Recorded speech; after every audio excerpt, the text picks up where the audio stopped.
में शुक्रवार तड़के प्रेमी युगल की गोली मारकर हत्या कर दी गई। हत्या लड़की के घर में 2 मंजिल पर बने कमरे में की गई। बाद में युवक का शव घसीटकर देवस्थान के पास डाल दिया गया। कुछ देर बाद आशीष के पड़ोसी कृष्णपाल सिंह की बेटी बंटी सिंह की भी गोली लगने से मौत की चर्चा होने लगी। क्या था पूरा मामला, क्यों हुई प्रेमी युगल की हत्या? पूरी कहानी जानने के लिए वीडियो में लास्ट तक बने रहे। नमस्कार दोस्तों, मैं विवेक कुमार। आप सभी लोगों का हार्दिक स्वागत है आपके और हमारे चैनल क्राइम की कहानी के नए एपिसोड में। सबसे पहले आपके प्यार के लिए शुक्रिया कि आप मेरे वीडियो को पसंद करते हैं। अगर आप चैनल पर नए हैं या अभी तक आपने इस चैनल को सब्सक्राइब नहीं किया है तो सब्सक्राइब कर लीजिए, बेल आइकन दबा दीजिए ताकि मेरे हर वीडियो का नोटिफिकेशन आपको मिलता रहे। तो चलिए आज की कहानी शुरू करते हैं। 3 सितंबर 2021 का दिन उत्तर प्रदेश के शाहजहांपुर जिले में नौगवा नरोत्तम गांव के रहने वाले 25 वर्षीय आशीष सिंह के लिए बेहद खुशी का दिन था।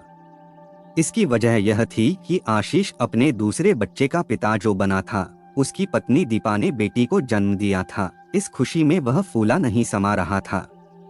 आशीष और दीपा का 1 साल का बेटा रौनक भी था, लेकिन वह इस खुशी के पलों में अपने परिवार के साथ नहीं बल्कि घर से दूर नोएडा में था। वह नोएडा में एक एलईडी बल्ब की फैक्ट्री में काम करता था। उसने जब अपने मालिक से इस मौके पर घर जाने के लिए कुछ दिनों की छुट्टी मांगी तो फैक्ट्री मालिक ने साफ मना कर दिया। फैक्ट्री नियमों के अनुसार किसी को भी छुट्टी लेने के लिए कम से कम 10 दिन पहले बताना पड़ता है।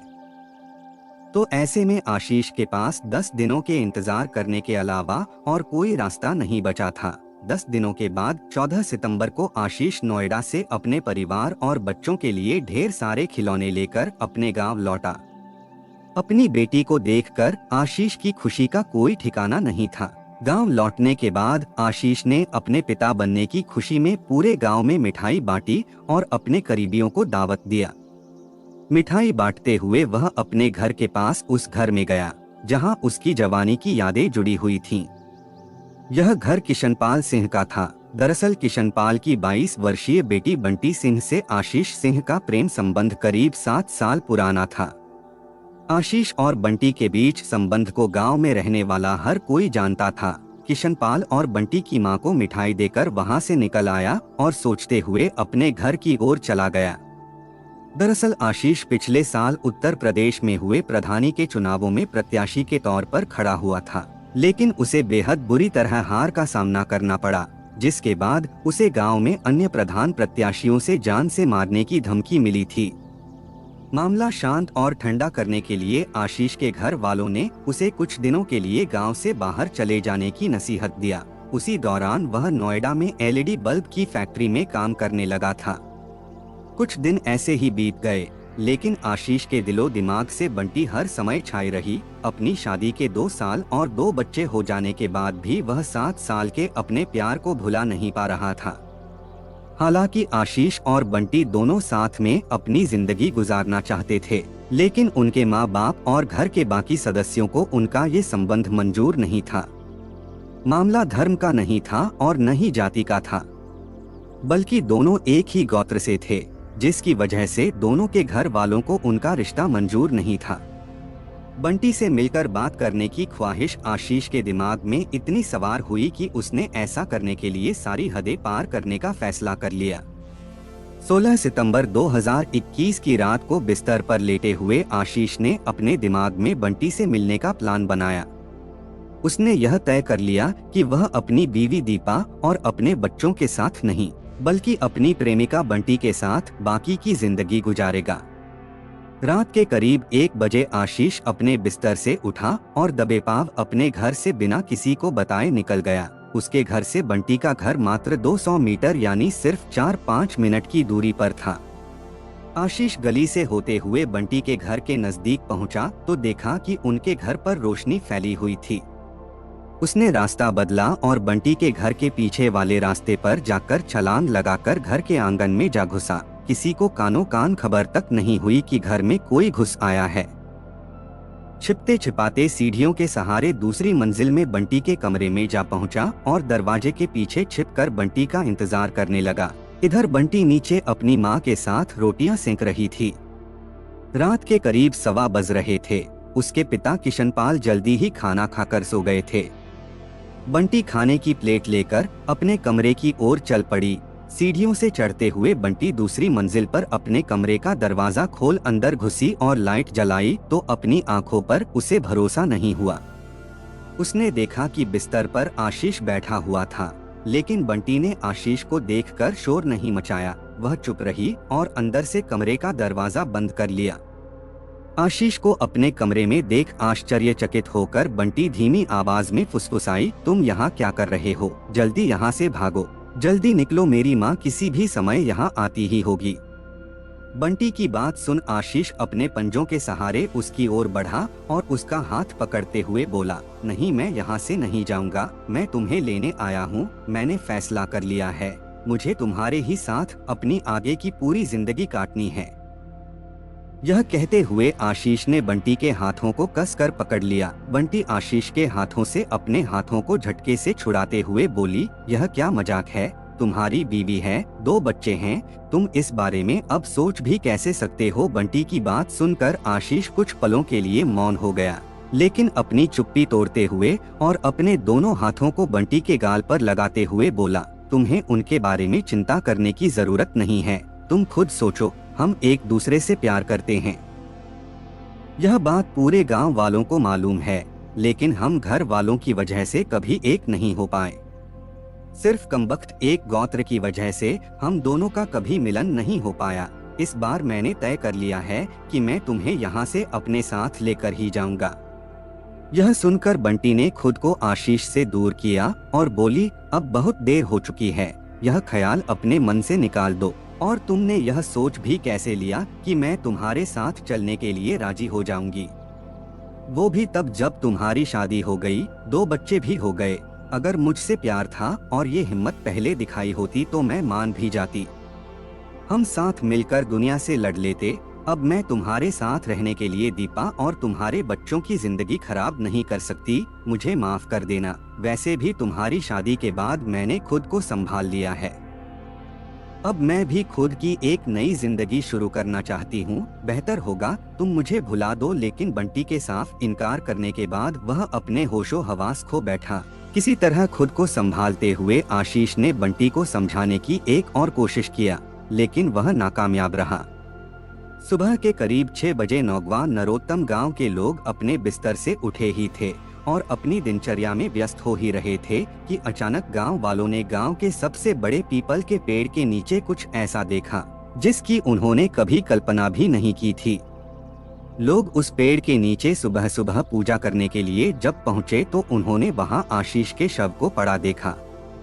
आशीष के करीबी लोगों में से सुरेश ने भी आशीष के शव को जब देखा तो वह भागकर उसके पिता सुखपाल सिंह को बुलाने पहुंचा। सुबह के 6:15 बजे सुखपाल सिंह खेतों की तरफ से घर की ओर आ ही रहे थे तो सुरेश हांफते हुए उनसे बोला, काका पीपल के पेड़ की तरफ जल्दी चलो। सुखपाल भीड़ को हुए आशीष के शव के सामने जाकर खड़े हो गए। आशीष की लाश जमीन पर चित पड़ी थी, उसके सीने में दिल की ओर गोली लगी थी। अपने जवान बेटे का शव जमीन पर पड़ा देख सुखपाल के पैरों तले से जमीन ही खिसक गई थी। वह चीख चीख कर आशीष का नाम लेकर रोने पीटने लगे। इतने में पेड़ के पास किशनपाल के घर से भी रोने और चीखने चिल्लाने की आवाजें आने लगी। गांव वालों को समझ नहीं आया कि आखिर हुआ तो क्या हुआ। जब गांव के लोग किशनपाल के घर पता करने पहुंचे तो पता चला कि दूसरी मंजिल पर उसकी बेटी बंटी की लाश उसके कमरे में पड़ी थी। बंटी के शरीर पर भी ठीक उसी जगह पर गोली लगी थी जहां सीने पर दिल के पास आशीष को लगी थी। दोनों मौतों की यह खबर पूरे गांव में तो क्या आसपास लगभग सभी गांवों में आग की तरह फैल गई कि फलां गांव में एक ही दिन में 2 लोगों को गोली लगी, वह भी एक ही जगह पर गोली लगी है। सुबह के 7:30 बजे गढ़िया रंगीन पुलिस मौके वारदात पर पहुंच गई, क्योंकि मामला बेहद संगीन था और इलाके में तनाव की स्थिति पैदा हो गई थी। गढ़िया रंगीन थाना प्रभारी सुंदरलाल ने आसपास के इलाकों की पुलिस टीम को सूचित कर जल्द से जल्द घटनास्थल पर बुला लिया। सूचना मिलते ही जैतीपुर, कटरा और तिलहर पुलिस थाने से फोर्स जल्द से जल्द घटनास्थल पर पहुंच गई। देखते ही देखते घटनास्थल छावनी में बदल गया। थाना प्रभारी सुंदरलाल, सीओ परमानंद पांडे और एएसपी संजीव कुमार वाजपेयी ने दोनों परिवारों से अलग अलग पूछताछ किया। एक तरफ आशीष के पिता सुखपाल ने अपने बेटे की मौत का जिम्मेदार किशनपाल और उसके घर वालों को बताया, तो दूसरी तरफ किशनपाल ने अपनी बेटी की मौत का जिम्मेदार सुखपाल और उसके घर वालों को बताया। एक तरफ आशीष और बंटी दोनों के शव को पोस्टमार्टम के लिए भेज दिया गया, तो वहीं फोरेंसिक टीम बारीकी से साक्ष्य जुटाने में व्यस्त हो गई। आशीष के शव के पास से टीम ने गोली का एक खोखा और एक जीवित गोली भी बरामद किया, लेकिन उन्हें कहीं भी पिस्तौल नहीं मिली। टेक्निकल टीम ने आशीष के फोन की अंतिम लोकेशन का पता लगाया, तो पुलिस को यह जानकर हैरानी हुई कि आशीष की अंतिम लोकेशन बंटी के घर की ही मिली थी। ऐसे में पुलिस के शक की सुई किशनपाल और उसके परिवार की ओर घूम गई। जब दोनों के बारे में आस पड़ोस के लोगों से पूछताछ हुई, तो पता चला दोनों आशीष और बंटी एक दूसरे से प्यार करते थे और एक गोत्र से होने की वजह से उनकी शादी नहीं हो पाई थी। ऐसे में पुलिस को यह मामला ऑनर किलिंग का लगा, लेकिन पुलिस सभी साक्ष्य जुटाने के बाद और सभी एंगल से मामले की छानबीन कर किसी नतीजे पर पहुंचना चाहती थी। ऐसी स्थिति में पुलिस ने किशनपाल और सुखपाल दोनों ही परिवारों से सख्ती से पूछताछ की। करीब एक हफ्ते की कमरतोड़ मेहनत के बाद पुलिस ने किशनपाल को हिरासत में लेते हुए सख्ती से पूछताछ की। उसने पुलिस के सामने सारा सच उगल दिया। उसने बताया कि जिस रात आशीष उसकी बेटी बंटी से मिलने के लिए उसके घर आया था, उस रात को बंटी की मां नीचे खाना खा रही थी। तभी करीब रात के 2 बजे बंटी की मां को ऊपर जोर से कुछ गिरने की आवाज आई। उसे ऐसा लगा जैसे बंटी ने ऊपर अपने कमरे में कुछ गिरा दिया हो। अपना खाना खत्म करके बंटी की मां दूसरी मंजिल पर बंटी के कमरे में पहुंची और दरवाजा खोला तो कमरे का नजारा देख उसके होश उड़ गए थे। कमरे में बंटी और आशीष की लाशें पड़ी थीं। यह देखकर बंटी की मां दौड़कर नीचे किशनपाल के पास भागकर आई और रोते कुलबुलाते हुए उसने दूसरी मंजिल पर जाने के लिए कहा। किशनपाल बिस्तर से उठकर दूसरी मंजिल पर बंटी के कमरे में घुसा तो उसका भी वही हाल हुआ जो उसकी पत्नी का हुआ था। किशनपाल अपनी बेटी का शव देखकर बुरी तरह से घबरा गया। काफी देर तक अपने बेटी के शव के पास बैठे रहकर रोने बिलखने के बाद उसने अपना होश संभाला और इस मामले में वह और उसका परिवार न फंस जाए, इस डर से उसने आशीष के शव को अपने कंधों पर उठाकर अपने घर से बाहर पीपल के पेड़ के नीचे डाल आया। और उसी दौरान किशनपाल ने आशीष के शव के पास पड़ी पिस्तौल भी उठा ली। उसने आशीष के शव को पेड़ के नीचे रखने के बाद अपना खून से पूरी तरह सना अपना कुर्ता और पिस्तौल अपने ही घर में दबा दिया ताकि कोई उसे ढूंढ न सके। वह गोली का एक खोखा और एक जीवित गोली लाश के पास ही डाल आया। दरअसल आशीष पूरी प्लानिंग के तहत उस रात बंटी को भगाने के उद्देश्य से उसके घर चुपके से पहुंचा था। अपने घर से निकलते समय वह अपने दोस्त से मिला और उसने अपनी सुरक्षा के नाम पर उसकी लोडेड पिस्तौल ले लिया। वह किसी और को इस काम में शामिल नहीं करना चाहता था, इसलिए वह अकेले ही बंटी के घर पर पहुंचा था। प्यार से समझाने बुझाने के बाद जब आशीष को यह यकीन हो गया कि उसकी प्रेमिका उसके साथ नहीं रहना चाहती, तो आशीष के मन को गहरा सदमा लगा। उसने आव देखा न ताव अपनी जेब में रखी पिस्तौल निकाली और बंटी के सीने पर गोली चला दिया। इससे पहले कि बंटी को कुछ एहसास होता, गोली उसकी छाती चीरते हुए उसके दिल को भेदते हुए अंदर दाखिल हो चुकी थी। बंटी को गोली मारने के बाद आशीष को अचानक होश आया। उसे खुद पर बिल्कुल यकीन ही नहीं हुआ, आखिर उसने ये क्या कर दिया। उसके बाद उसने बिना कुछ सोचे समझे ठीक जिस तरह से उसने बंटी को मारी थी, खुद की छाती पर भी गोली चला दिया। ये हत्या तो थी ही, साथ ही आत्महत्या भी थी। यदि दोनों के घर वाले उनके रिश्ते को मंजूरी दे देते तो शायद दोनों आज भी जिंदा होते और एक अच्छी जिंदगी गुजारते। बंटी के पिता किशनपाल ने बेशक दोनों में से किसी की भी जान न ली हो, लेकिन पुलिस ने किशनपाल को वास्तविकता छिपाने, मनगढ़ंत साक्ष्य पैदा करने, साक्ष्यों के साथ छेड़छाड़ करने इत्यादि का आरोप लगाते हुए हिरासत में ले लिया।